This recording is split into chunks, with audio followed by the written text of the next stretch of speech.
Alright, so in last video we have seen that how we can do a hands-on.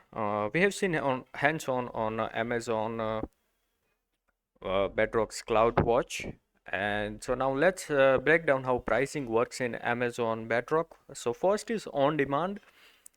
So you only pay for what you use, no long-term commitments. Text models are built by input and output tokens. Embedding models are charged per input token. Image models are built per image generated. This pricing applies only to base models. Next is batch mode. This lets you run many predictions at once and save up to 50%. Great for large tasks and nightly processing. And finally, we have provision throughput. Here you reserve model capacity for a fixed duration like 1 month or 6 months.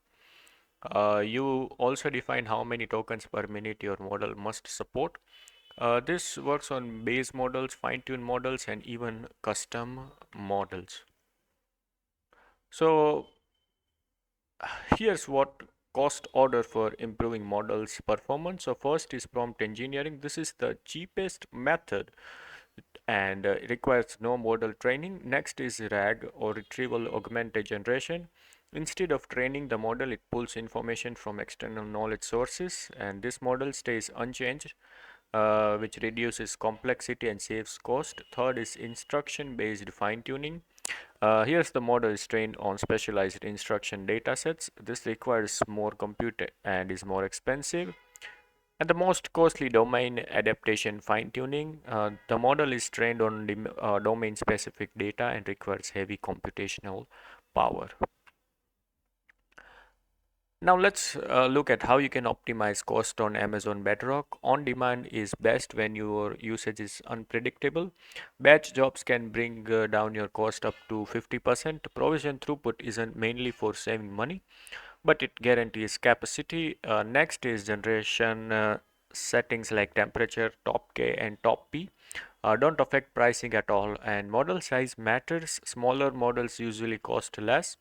But the biggest factor of all is input and output token volume. The more tokens you process, the higher the cost. So optimizing tokens is the key. And yes, so thank you very much for watching this video. And in next video, we would be looking at AI stylist.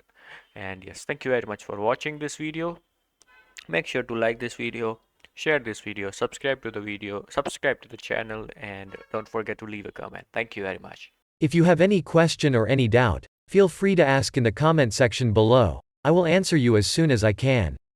Thank you for watching. Bye and have a nice day.